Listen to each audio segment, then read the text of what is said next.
इस हाँ, कितने लोग बना लिए इस इंटीग्रेशन को?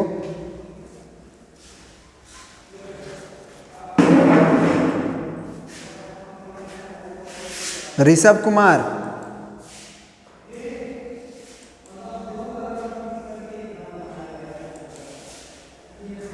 अंजलि, मनु बन गया। और सब फर्स्ट प्रिंसिपल से बनाना है, क्योंकि हर साल एग्जाम में एक क्वेश्चन इससे आता है भाया फर्स्ट प्रिंसिपल। फर्स्ट प्रिंसिपल में आपका फार्मूला क्या होता है? Integration of a to b f(x) dx का फार्मूला क्या होता है, जरा बताइए आप। तो limit n tending to infinity और h टेंडिंग टू 0, दोनों में से कोई भी लिख सकते हैं, दोनों लिख सकते हैं। h into sigma f of a plus, कितना होता है a प्लस आर एच, और यहाँ पे कितना है? From a to from n बराबर 1 टू n, ठीक है। r बराबर फ्रॉम r बराबर 1 टू n, ये फॉर्मूला होता है। एक और बताया था कि इसमें आप याद रखिएगा कि b माइनस a जो होता है वो क्या होता है? NH के बराबर होता है, ठीक है। अब ये इंटीग्रेशन करना है। इसमें अगर हम पूछे आपसे कि a कितना है, बताइए। a 0 है, b कितना है? 2 है ना।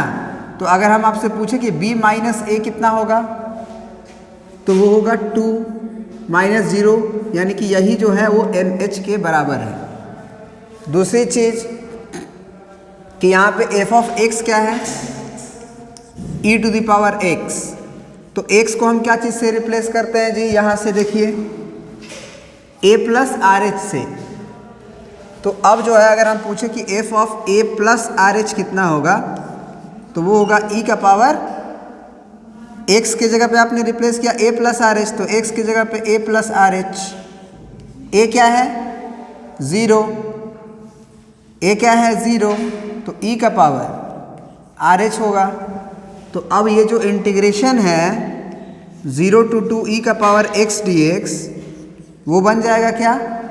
Limit n tending to infinity या फिर h टेंडिंग टू 0, h तो h ही रहता है, सिग्मा r बराबर 1 टू n, फिर f of a plus R H है। तो f of a plus R H का वैल्यू है e का पावर आर एच, हो गया। अब सिग्मा को ऑपरेट करके पहले देखो कि किस तरह का सीरीज बन रहा है ना। पहले सिग्मा को ऑपरेट करना है, इस सिग्मा को ऑपरेट करके जब सिग्मा का वैल्यू निकल जाएगा तब लिमिट लेना है। तब क्या करना है? लिमिट लेना है। तो जब सिग्मा को ऑपरेट करोगे तो ये कितना आएगा? r का वैल्यू अगर 1 डालते हैं तो e का पावर h आएगा, फिर r का वैल्यू 2 डालते हैं तो e का पावर 2h आएगा, प्लस फिर r का पावर 3 डालते हैं e का पावर 3h आएगा, फिर plus and so on. r का वैल्यू जब n डालेंगे तो ये e का पावर nh आएगा। अब जरा बताओ कि ये जो सीरीज है वो जीपी है कि नहीं है? और जीपी का जो फर्स्ट टर्म है a, वो कितना है? फर्स्ट टर्म वो है e का पावर h। कॉमन रेशियो क्या है?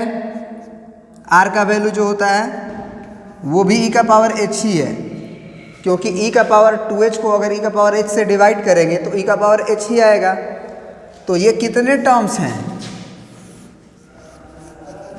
n टर्म्स थे, क्योंकि फ्रॉम r बराबर 1 टू n डाल रहे हैं। ये n टेंडिंग टू भले ही इन्फिनिटी है, लेकिन पहले सिग्मा को ऑपरेट करना है, फिर n टेंडिंग टू इन्फिनिटी पे सोचेंगे। तो अब जरा बताइए कि इसका जो सम होता है, sum of n terms of GP, वो कितना होता है? हम पूछेंगे। नहीं तुम चुप रहो ना, हम पूछते हैं ना। मनु, तुमको तो याद ही होगा, स्तुति प्रभा,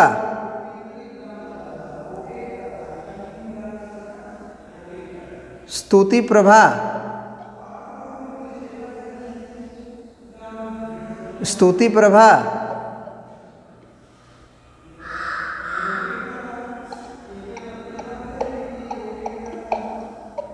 बढ़िया तरीका है, बंद कर लो।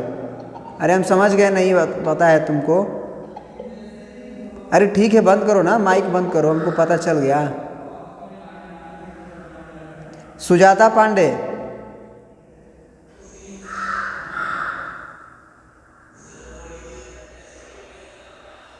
Sujata Pandey,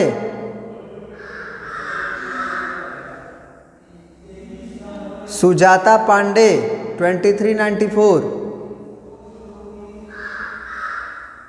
sum of n terms of GP, Sujata Pandey,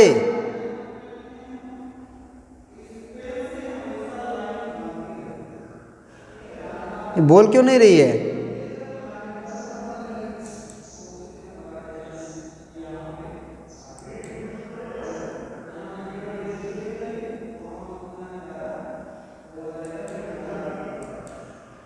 इसको रिमूव ही कर देते हैं जब बोल ही नहीं रहे तो।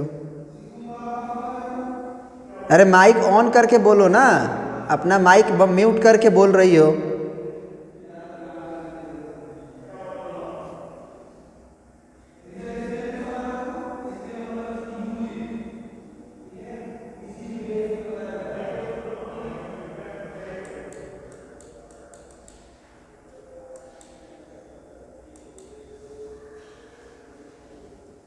सब पढ़ने वाला है ये नहीं है, सब खाली नौटंकी करना है सबको।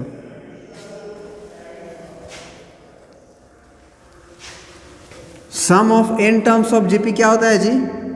a into r to the power n minus one divided by r minus one, यही होता है। और यही अगर sum of infinite terms of GP रहता है तो a by one minus r होता है। याद है कुछ? जिसमें a होता है फर्स्ट टर्म, r होता है कॉमन रेशियो, n होता है नंबर ऑफ टर्म्स। तो यहाँ पे h इंटू ए क्या हो गया? a हो गया e to the power h, फिर r to the power n।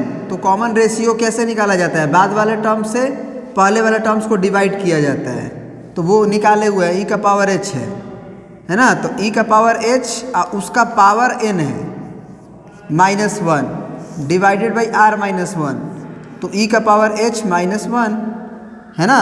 और लिमिट रहेगा, लिमिट रहेगा ये तो limit n tending to infinity and h tending to zero, ये अभी भी रहेगा। तो ज़रा सोचो कि अगर limit n tending to infinity है या h टेंडिंग टू ज़ीरो, तो ये वैल्यू कितना आया? ज़रा सोचो, limit n tending to infinity r tending h tending to zero, ये देखना e का पावर h इंटू e का power nh minus one divided by e का पावर h माइनस वन। अब बताओ कि h टेंडिंग टू अगर जीरो होगा तो e का पावर जीरो वन आएगा, बोलो। One minus one zero. यहाँ देखो ये जीरो हुआ, इसमें h तो नहीं है, अच्छा ये एक h छूट रहा है यहाँ पे h, और ये h टेंडिंग टू जीरो डालोगे तो जीरो बाई जीरो फॉर्म आ रहा है। तो इस जीरो बाई जीरो फॉर्म को हम लोग कैसे हटा देंगे? इसका डायरेक्ट लिमिटिंग वैल्यू हम जानते हैं वन होता है। h अपॉन e का पावर h माइनस वन किसकी ओर जाता है?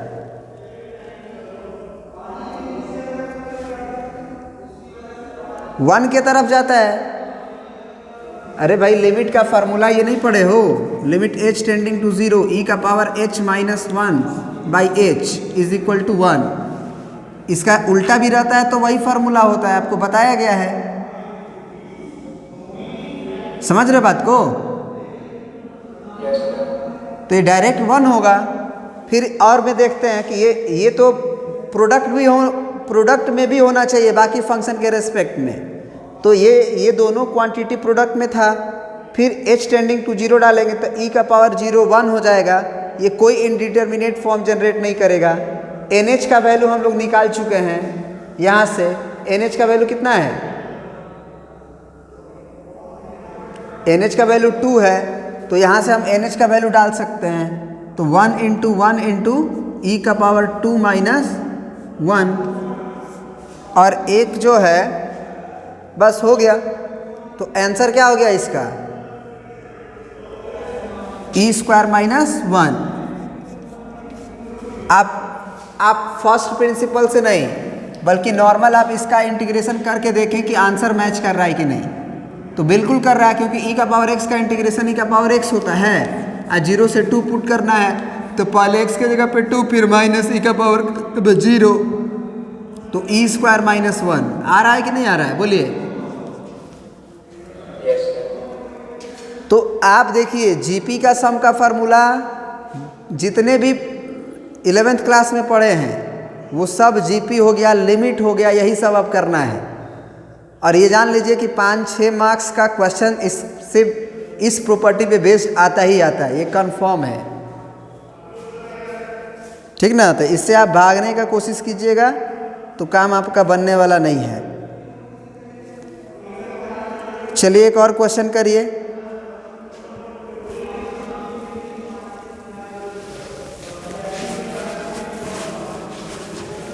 सबसे पहले अगर आपको दिक्कत हो रहा है तो जो टर्म्स यूज होने वाला है उसको पहले पढ़ा देते हैं 2 मिनट।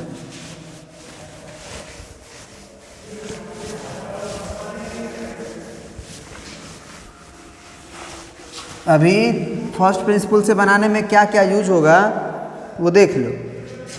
जैसे पहले तो ये हुआ a plus AR plus AR square plus AR Q dot dot dot, ये क्या होता है a का पावर n-1, क्योंकि ये T1 होता है, ये T2 होता है, ये T3 होता है, ये T4 होता है, तब 4 है तो 3 है, तो nth टर्म होगा। तो ये इस सब का सम अगर तुम्हें निकालना है n टर्म्स तक का, तो इसका सम का फॉर्मूला क्या होता है जी, Sn, और वो क्या होता है a इंटू आर का पावर n-1 बाई r-1। और यही अगर हो जाए सम ऑफ इन्फिनिटी टर्म, तो इसका फॉर्मूला हो जाता है a बाई 1 माइनस r, जहाँ a क्या है फर्स्ट टर्म, r क्या है कॉमन रेशियो, कैसे निकलता है T2 बाई T1, है ना। और n के बारे में तो जानते ही हो, नंबर ऑफ टर्म्स, बस हो गया। ये यूज होगा, एक ये यूज होगा सिग्मा r बराबर 1 to n, 1 plus 2 plus 3 plus 4 plus n, इसका formula n into n plus 1 by 2। फिर एक यूज होगा सिग्मा r स्क्वायर, r बराबर 1 to n, कितना होता है, तो r बराबर 1 डालेंगे 1 square plus 2 square plus 3 square plus 4 square plus so on plus n square, इसका वैल्यू कितना होता है जी किंगसुक, याद रखने का क्या तरीका है, n इंटू n प्लस 1, और फिर इन दोनों का सम 2n प्लस 1 और by 6, n into n plus 1 और फिर दोनों का सम 2n प्लस 1 डिवाइडेड बाई 6। फिर एक फार्मूला है r का क्यूब का, r बराबर 1 to n, ये होता है 1 क्यूब प्लस 2 क्यूब, इस सब का प्रूफ आपको बताया गया है। कितना होगा ये जो फार्मूला है उसी का क्या स्क्वायर, जो गिनती के सम का फार्मूला होता है उसी का स्क्वायर, ये यूज होगा। फिर एक फार्मूला आप जो ट्रिग्नोमेट्री में पढ़े थे ये वाला कि sine a plus sine a plus h plus sine, मतलब a प्लस d वाला, a प्लस d, फिर a प्लस 2d फिर and so on plus sine A plus N minus one into D. तुमको याद है किंगसुक, साइन का जब angles AP में होते जाता है तो उसके सम का फॉर्मूला बताओ।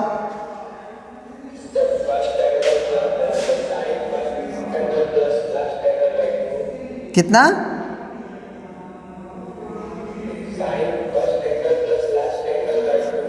साइन हो गया first angle plus last angle by 2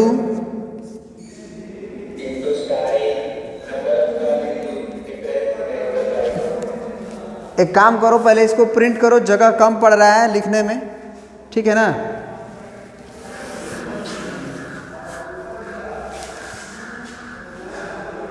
हो गया ये, सब लोग लिख लें, इसकी जरूरत पड़ेगा आप याद कर लें।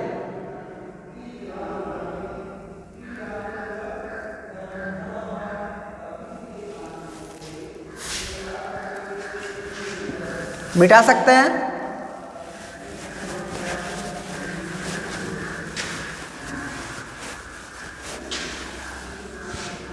इसका बराबर में लिखना sine into first angle plus last angle by 2 into sine N into common difference by 2 और divided by sine into common difference by 2। यही होता है ना जी। चलिए, तो ये भी यूज होगा आपका कभी कभी। कॉस वाला भी फार्मूला होता है, कॉस का सीरीज होता है एक। कॉस का क्या सीरीज हो जाए देखिए, cos A plus cos A plus D, मतलब कॉस का एंगल जो है वो एपी में बढ़ने लगा। And so on cos A plus N minus one into D. इसका क्या फार्मूला होता है? इसके आगे माइनस कॉस हो जाता है। क्या? आगे minus cos first angle plus last angle by 2। ये बस कॉस हो जाता है। जैसे आगे माइनस हो जाता है। किस में? यहाँ पे यस नहीं, ऐसा कुछ नहीं है, माइनस नहीं लगता है। बस एक जगह यहाँ साइन की जगह पे कॉस लगता है। Cos of first angle plus last angle divided by 2 into sine ही रहता है n into common difference by 2 और divided by sine into common difference by 2।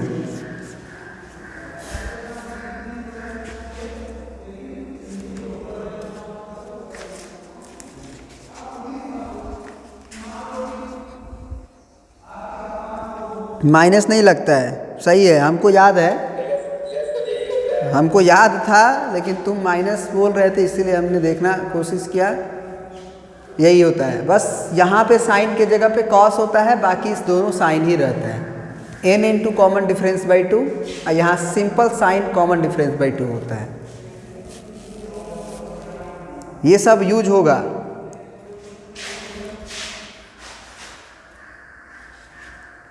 हो गया ना?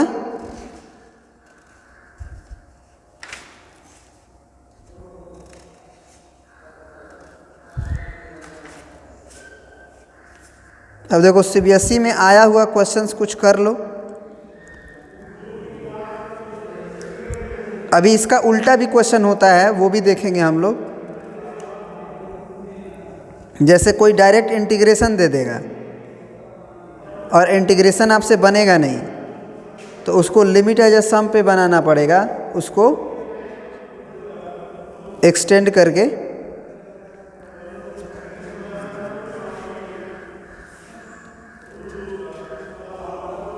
चलिए, सीबीएसई 2015 में आया हुआ क्वेश्चन हम लोग बनाएंगे। इसी प्रिंसिपल से बनाना है भाई, आप फर्स्ट प्रिंसिपल या limit as a sum 1 to 3 है और e का power 2 minus 3x plus x square और प्लस 1 dx। इसको बनाना है as a limit of sum, as a limit of sum. ये CBSE 2015 का क्वेश्चन है।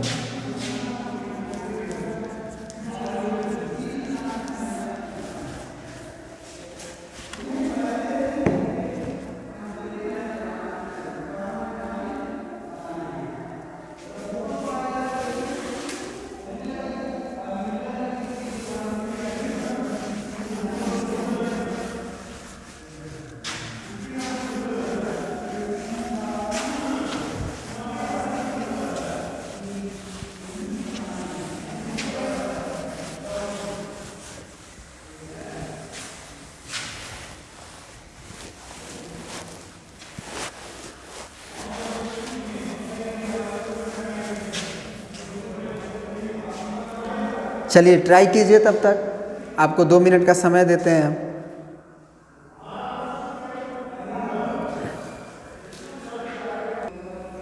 चलिए देखिए इस क्वेश्चंस को, ठीक है। लिखा हुआ है इंटीग्रेशन 1 to 3 e का power 2 minus 3x plus x square और प्लस 1 dx, ठीक है। यहाँ पे a का वैल्यू है 1, b का वैल्यू है 3। तो अगर हम पूछें कि b माइनस a कितना होगा तो 3 में से 1 गया 2 होगा, जो कि NH के बराबर होगा। उसके बाद फंक्शन में जो आप जानते हैं कि आपको हमेशा x को क्या चीज़ से रिप्लेस कर देना होता है, a प्लस आर एच से। तो a प्लस आर एच क्या होगा, 1 प्लस आर एच, ठीक है। तो अब ये इंटीग्रेशन 1 to 3 e का power 2 minus 3x plus x square plus 1 dx limit में कैसे बनेगा, तो फार्मूला होता है limit n tending to infinity और h tending to 0 h into F of h into sigma f of a plus R H, है ना। तो a के जगह पे कितना है तुम्हारा 1 प्लस आर एच। तो डायरेक्ट अब क्या लिख सकते हो, limit n tending to infinity और h tending to 0 h into sigma, है ना, फ्रॉम r बराबर 1 to n लिखते हो। तो यहाँ पे f of a plus R H की जगह पे आपको अपने दिमाग से क्या यूज करना है कि f of a plus R H का मतलब हुआ 1 प्लस आर एच, और इसका मतलब हुआ कि x के जगह पे आप 1 प्लस आर एच से रिप्लेस करोगे। तो जहाँ जहाँ भी x दिखाई देगा वहाँ पे आप 1 प्लस आर एच लिखते हुए आगे बढ़ोगे। तो ये हो जाएगा limit n tending to infinity और h टेंडिंग टू 0 h, है ना, h into sigma e to the power 2 minus 3, X के जगह पे आप लिखोगे 1 प्लस आर एच, फिर है प्लस एक्स स्क्वायर, इसका मतलब 1 प्लस आर एच का स्क्वायर प्लस 1, ठीक है। ये लिखेंगे हम लोग, हो गया फ्रॉम r बराबर 1 to n। अब इसको इसमें डिस्ट्रीब्यूट करके देख रहे हैं कि ये वैल्यू कितना आएगा। तो कितना आएगा, e का पावर देखो यहाँ से 2 माइनस 3 माइनस 1 तो आएगा, तो minus 1 minus R H, minus 1 minus R H, फिर प्लस ये है 1 प्लस आर एच का होल स्क्वायर। तो अगर इसको ब्रेक करेंगे तो यहाँ से आएगा 1 square plus R square H square, 1 square plus R square H square plus 2ab से करेंगे तो 2rh और ये प्लस 1, ठीक है। सिग्मा अपना रहेगा, h इंटू रहेगा बराबर, है ना, लिमिट वगैरह अंडरस्टूड है, लिमिट और सिग्मा रहेगा। ये तो फाइनली इतना प्रिंट करो, उसके बाद हम आगे बढ़ते हैं। तो -3RH होगा। कहाँ पे? यहाँ पे हाँ -3RH होगा, बिल्कुल है ना, -3RH होगा। बाकी सब तो ठीक है। चलिए इतना प्रिंट कीजिए तब तक, फिर हम ऊपर मिटाएंगे।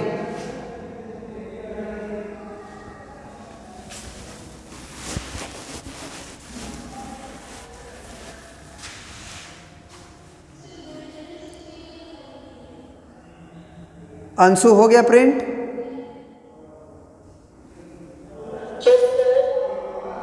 मिटा सकते हैं?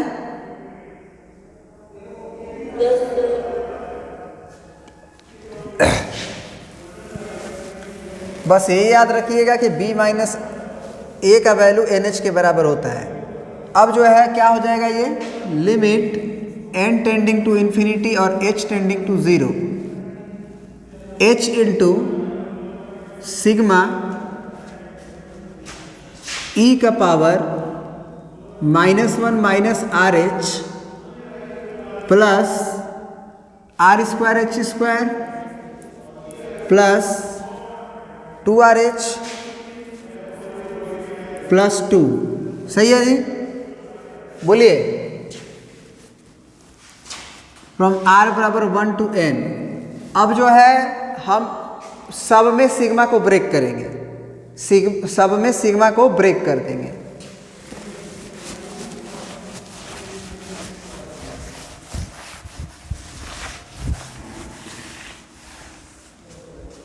यहाँ पे 3RH था ना,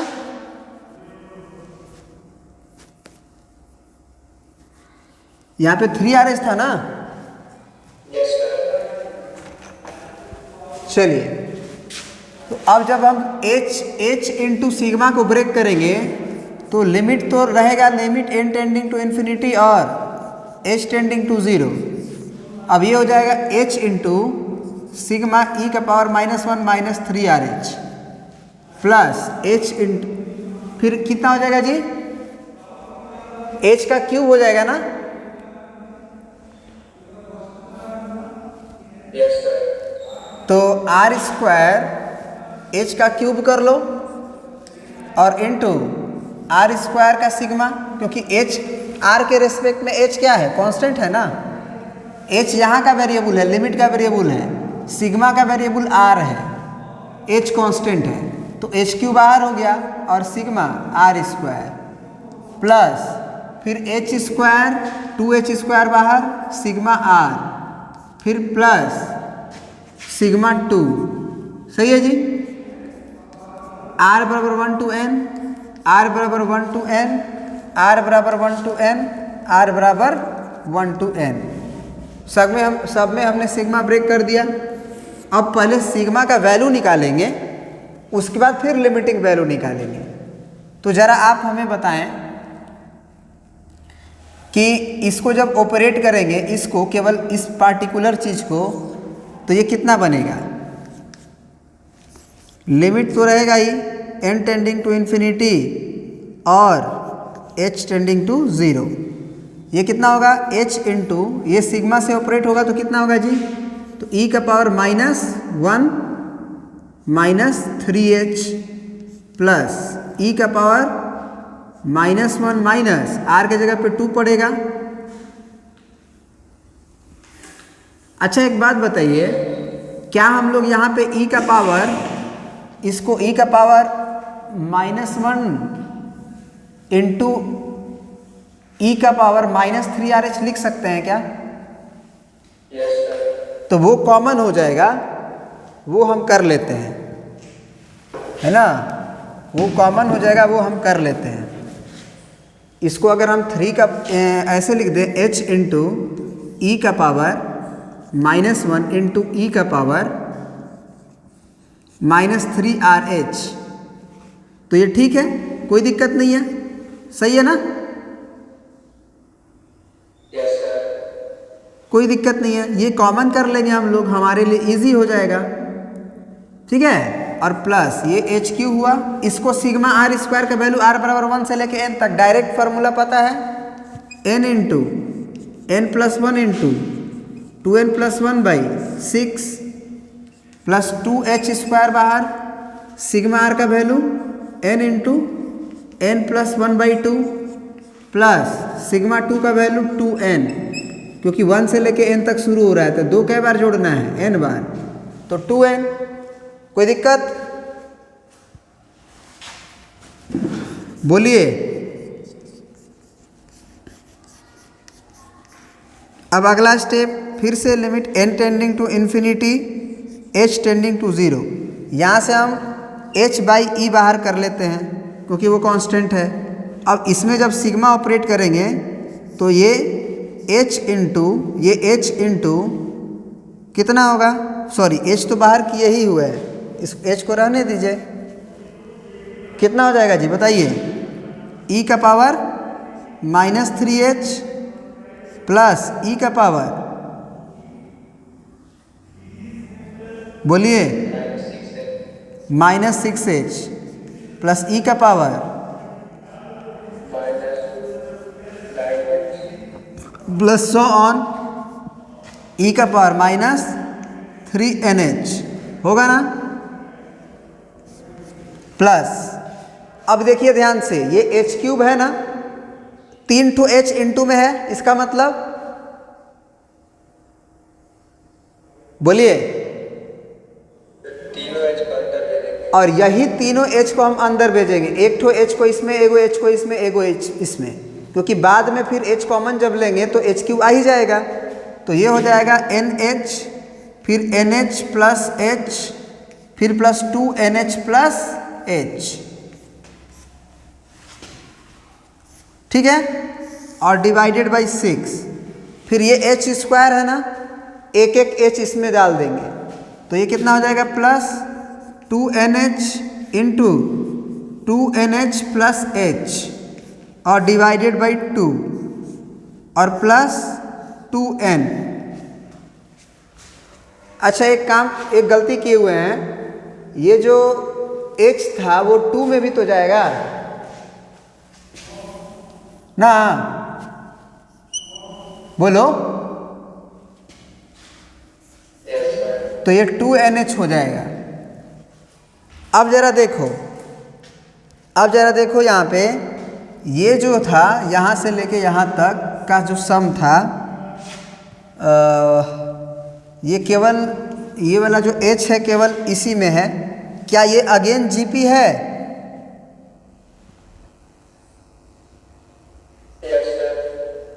ये GP है क्योंकि इसको इससे डिवाइड करोगे तो e का पावर -3h ही आएगा, इसको इससे डिवाइड करोगे तो भी e का पावर -3h ही आएगा। तो इसमें कॉमन रेशियो भी क्या है, e का पावर -3h, फर्स्ट टर्म भी ये क्या है, e का पावर -3h, और नंबर ऑफ टर्म्स की बात करें तो वो कितना है,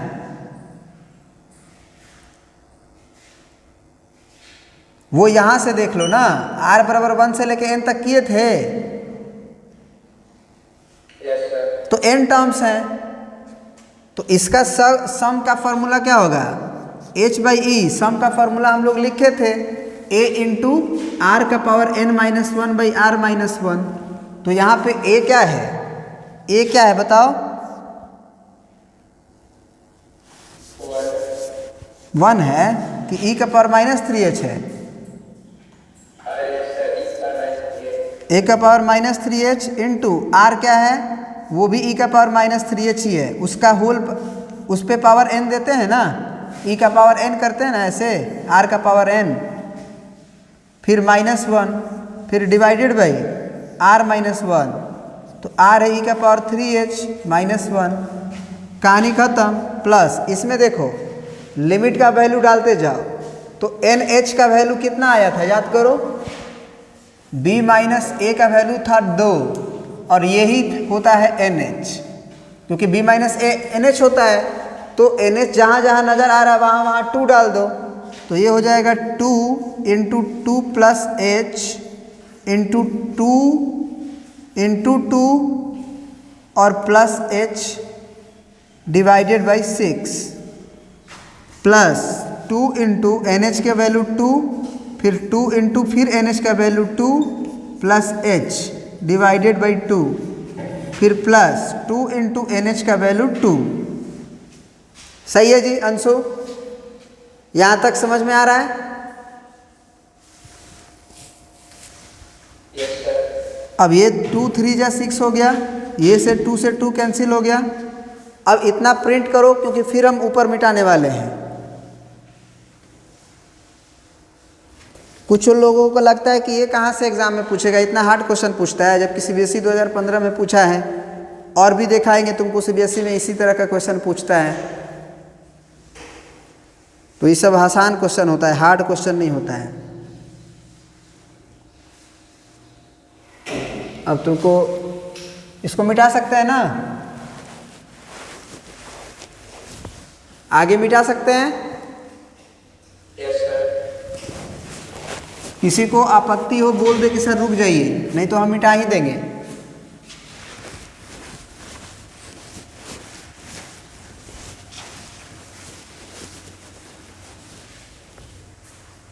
अब देखिए यहाँ पे देखिए कि जब आप h टेंडिंग टू 0 डालोगे तो ये कितना आएगा? अरे भाई बोलो, ये कितना आएगा? h टेंडिंग टू 0 डालेंगे तो ये 0 होगा, तो e का पावर 0 1, 1 माइनस 1 0, और यहाँ एक ठो h है वो भी 0, तो फिर 0/0 फॉर्म बन रहा है। Yes, sir. तो अब याद करो फार्मूला कि लिमिट e का पावर x माइनस 1/x, ये दोनों x सेम होता था तब ना वैल्यू 1 होता था। बोलो।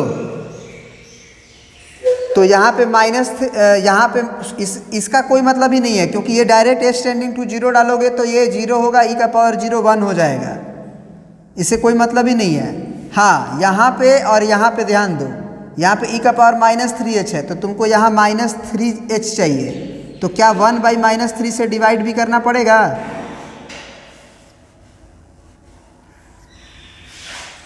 समझ रहे हो बात को? बोलो। Yes, sir. तुम्हारा यहाँ पे केवल h/e था, तो तुम अगर -3 से मल्टीप्लाई किए तो -1/3 से डिवाइड भी करना पड़ेगा ना जी। तो ये दोनों, ये पूरा जो पोर्शन है यहाँ से लेके यहाँ तक, ये डायरेक्ट क्या हो जाएगा? 1, क्योंकि -3h और -3h - 1 सेम है, तो ये 1 हो जाएगा।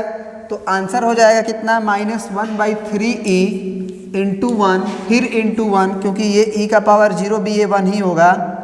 यहाँ पे देखो, यहाँ पे होगा e का पावर -3nh, तो nh का वैल्यू तो 2 आया था, तो e का पावर कितना हो जाएगा?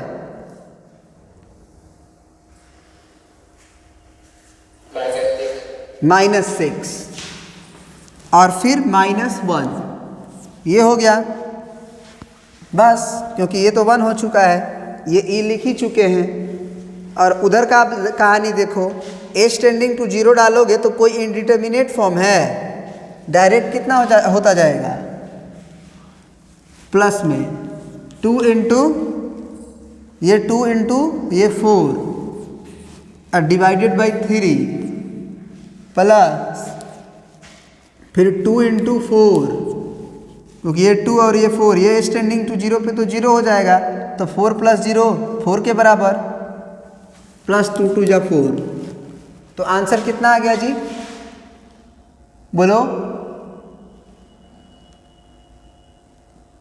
-1/3e और फिर e का पावर -6 - 1 प्लस 4 दूना के 8/3 प्लस 4 दूना के 8 प्लस 4, इस सब का कैलकुलेशन एक साथ करके लिख लो, इसको रहने दो, या इस माइनस को अंदर भेजोगे तो 1 - e का पावर -6 डिवाइडेड बाई 3e और प्लस इसका अर्थ लिख के 24, 8 4 12 हुआ ना जी, तो 12 तिया कितना हो गया? 36 और 8 40 4 44/3, आंसर आया है ये? बोलिए।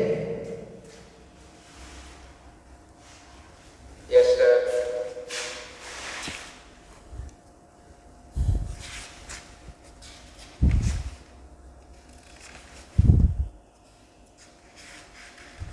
तो इस तरह के क्वेश्चंस आप बना लें। हम इसका आंसर देख लेते हैं तीसरा का।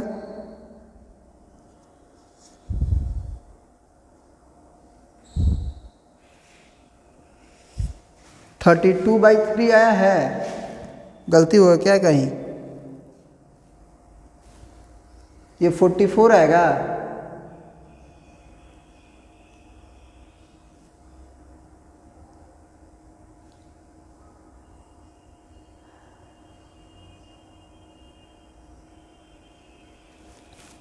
ये तो दिखाई दे रहा है -1/3 e का पावर -7 होगा, फिर e का पावर -1 होगा, वो तो ठीक है। यहाँ पे कुछ गलती हुआ है, 32/3 आंसर दे रहा है, ये 44/3 कुछ आ रहा है। कहाँ गलती हुआ है देखो तो जरा। ये 2 को हम लोग क्या किए हैं गलती से कि इसमें भी मल्टीप्लाई कर दिया। ये 2 तो बाहर है, वो रहेगा, तो h को अगर ले जाएंगे तो ये स्टेप में क्या होगा, NH एक ठो हुआ और एक जाएगा तो NH प्लस H, यहाँ पे 2 नहीं होगा, NH प्लस H होगा। इसका मतलब इस स्टेप में हम लोग को ये 2 छोड़ना पड़ेगा, तो ये 2 दूना के 4 आएगा केवल, जो ये है, तो 4 और 4 8 होगा केवल। तो 8 तली के 24 और 24 और 8 32। अब ठीक है, देखो आंसर में तुम्हारा क्या दिया है कि ये -1/3 रखा है, ई को डिवाइड कर दिया है दोनों में, तो ई को अगर डिवाइड करेंगे इसमें भी और इसमें भी, तो यहाँ ई का पावर -6 और फिर नीचे से ये आ रहा है तो -7 हो जाएगा, फिर माइनस, फिर ये भी 1/e है तो ई का पावर -1 हो जाएगा। तो ये लिखा है और प्लस 32/3 लिखा है। क्या ये बात समझ में आया?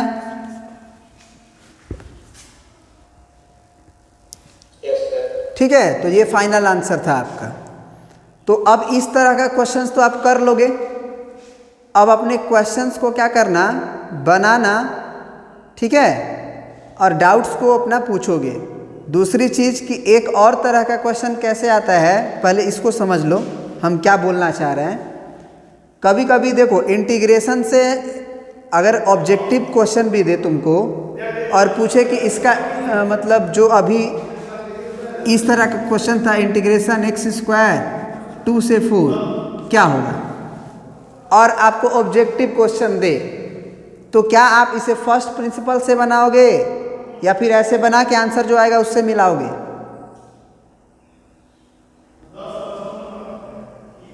तुम खुद सोचो कि अगर ऑब्जेक्टिव क्वेश्चन देगा, 4 ऑप्शन देगा तुमको, तो तुम क्या करोगे? सिंपल वे से बना के आगे बढ़ जाएंगे, है ना। तो जब तक कि ये फर्स्ट प्रिंसिपल से सब्जेक्टिव करके ना दे बनाने के लिए, तब तक तो हम भैया डायरेक्ट आंसर पाएंगे और लिख देंगे। लेकिन कभी कभी क्या होता है कि उल्टा देगा, जैसे लिमिट एज अ सम पहले दे दिया, जैसे ये जो समेशन अप्रोच बढ़ा है, सिग्मा पे ऑपरेट हुआ था, वो सिग्मा दे देगा और उस सिग्मा को तुम कर नहीं पाओगे। समझ रहे हो बात को? मतलब वो तुम समेशन एज अ सीरीज जो क्वेश्चन है वो नहीं कर पाओगे, लेकिन उसी सिग्मा को यदि हम लोग छोटा करके इंटीग्रेशन में कन्वर्ट कर दे इस तरह से, तो हो सकता है कि इंटीग्रेशन कर लें। नहीं समझे बात को? हम क्या बोले, हम क्या बोले तुम समझे? यस सर, इसका रिवर्स करना है। हाँ, मतलब कि तुमको सीरीज दे दिया है जोड़ने के लिए, और वो सीरीज को तुम जोड़ नहीं पा रहे हो, सिग्मा को ऑपरेट करके जोड़ नहीं पा रहे हो। लेकिन अगर वही सिग्मा का इंटीग्रल फॉर्म मिल जाए, इंटीग्रेशन डेफिनिट इंटीग्रेशन फॉर्म मिल जाए, तो वो कर लोगे। ये बात हो सकता है, ठीक है। तो मतलब डायरेक्ट पहले तो उस, मान लो तुमको एग्जाम में क्वेश्चन देगा, जैसे पहले समझो हम क्या कह रहे हैं।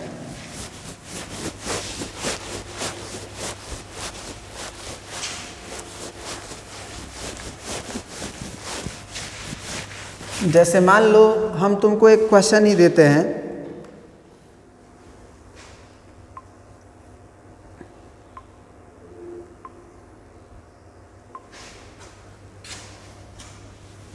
जैसे हम लिख दें कि find limit n tending to infinity 1 square by n cube plus 1 cube plus 2 square by n cube plus 2 cube plus 3 square by n cube plus 3 cube and so on 9 divided by 28n। हम बोले कि इसको find out करो, limit n tending to infinity 1 cube by n cube plus 1 cube plus 2 cube by n cube plus 2 cube plus 3 cube by, है ना, ऐसे करके last में प्लस 9 बाई 28n। तो सबसे पहले ये क्वेश्चन हुआ इंटीग्रेशन का, नहीं ना, इस सीरीज को जोड़ना है। तो सबसे पहले तुम क्या अप्रोच करोगे, तुम्हारा अप्रोच क्या होगा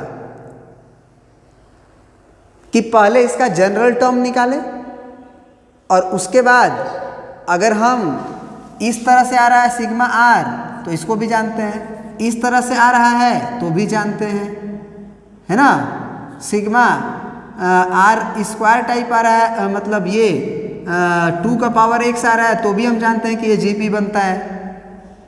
लेकिन इन सब में से कोई ना आए क्योंकि इसका डिनोमिनेटर वेरी कर रहा है। देखो ध्यान से, इसका डिनोमिनेटर वेरी कर रहा है, हर डिनोमिनेटर अलग है, तो इसका एलसीएम वगैरह भी लोगे तो बहुत कॉम्प्लिकेटेड होगा। दूसरी चीज, इसका जनरल टर्म लिखो तो सिग्मा आर स्क्वायर बाई क्या लिखोगे, एन क्यूब और प्लस आर क्यूब, आर बराबर 1 लिखोगे तो 1 का स्क्वायर बाई 1 का यहाँ पे होगा, सही है। 2 रखोगे आर के जगह पे, एन के जगह पे नहीं, तो 2 square by n cube plus 2 cube हो जाएगा। फ्रॉम आर बराबर 1 टू एन लिखेंगे क्या, नहीं, एन नहीं लिख सकते क्योंकि एन लिखेंगे तो उसका लास्ट टर्म एन डालने पे आना चाहिए, आना चाहिए ना। तो सबसे पहले इसको भी डिसाइड करना है कि यहाँ क्या लिखे, ये गलत है, ठीक है। दूसरी चीज कि ये जब हो जाए तो ये सिग्मा को, इस सिग्मा का वैल्यू तुम जानते ही नहीं हो, इस सिग्मा को इससे बना ही नहीं सकते हो लिमिट एज अ सम से। तो किसी तरह से अगर इसको हम इंटीग्रल में कन्वर्ट कर दें तो क्वेश्चन बन जाता है। तो इस तरह का क्वेश्चन कैसे बनेगा ये हम लोग कल की क्लास में सीखेंगे, ठीक है। आज इतना ही, थैंक यू।